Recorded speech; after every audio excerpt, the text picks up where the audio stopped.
ધારી તાલુકાના ચલાળાના યુગ નિર્માણ ગાયત્રી સંસ્કાર ધામની મુલાકાત લેતા પૂર્વ મહેસૂલ મંત્રી તેમજ સ્પીકર રાજેન્દ્ર કુમાર ત્રિવેદી ધારી તાલુકાના ચલાળાની પવિત્ર ભૂમિ પર ગાયત્રી મંદિરની મુલાકાત લેતા પૂર્વ મહેસૂલી મંત્રી તેમજ સ્પીકર રાજેન્દ્ર કુમાર ત્રિવેદીનું સ્વાગત સન્માન ગાયત્રી ધામના વડા પૂજ્ય રતિદાદા દ્વારા કરવામાં આવ્યું હતું. ઢોલ નગારા સાથે ફૂલથી વિદ્યાલયની બાળાઓ દ્વારા શાહી સ્વાગત કરવામાં આવ્યું હતું. રાજેન્દ્ર કુમારનું પ્રવચનમાં શિક્ષણ અંગે વિદ્યાર્થીઓને માર્ગદર્શન આપવામાં આવ્યું હતું. ભારત ભૂષણ મહેશભાઈ મહેતાએ ગાયત્રી સંસ્કાર વિદ્યાલયમાં ચાલતી પ્રવૃત્તિ વિશે માહિતી આપી હતી. વિદ્યાલય તેમજ હરિબા મહિલા કોલેજની મુલાકાત કરી હતી. અંતમાં ગાયત્રી ધામના મહા આરતીનો લાભ લઈ ડિંડોર સાહેબે ધન્યતા અનુભવી હતી. સમગ્ર કાર્યક્રમનું સંચાલન ભારત ભૂષણ મહેશભાઈ મહેતા અને શાળાના પ્રિન્સિપાલ શીતલબેન મહેતાએ કર્યું હતું. કાર્યક્રમને સફળ બનાવવા માટે ગાયત્રી સંસ્કાર ધામના વિદ્યાલયના સ્ટાફે જહેમત ઉઠાવી હતી. રિપોર્ટિંગ બાય સંજય વાળા, ધારી.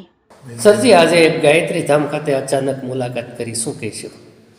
રાત્રે 8 વાગે માં ગાયત્રી વિદ્યા સંકુલમાં આવવાનું થયું. યુગ નિર્માણ આ જ રીતે શક્ય છે, જ્યાં ગાયત્રી માતાના પવિત્ર મંદિરની અંદર આવકારો જે મળ્યો છે એ સૌરાષ્ટ્રની સુવાસ છોડી જાય છે. ગાયત્રી માના દર્શન કર્યા. 100થી વધુ બાળકો, એમાં દીકરા દીકરીઓ એકઠા થયેલા હતા.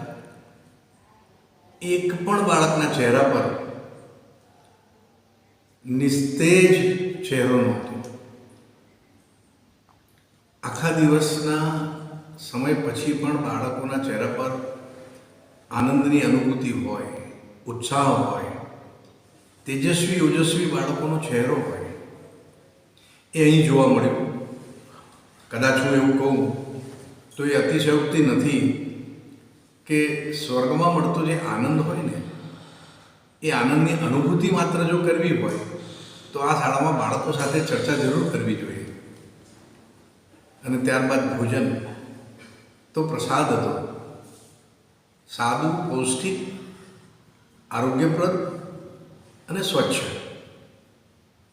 તમામ રીતે આપણું ગુજરાતી ભાણું, જે આદરણીય પ્રધાનમંત્રી મોદીજી મિલેટની વાત કરે છે, બાજરી, જુવાર, મકાઈ, બધાના રોટલા ખાવાનો આનંદ આવે, જમ્યાનો ખૂબ આનંદ આવે એવી આ જગ્યા અમે જમ્યા.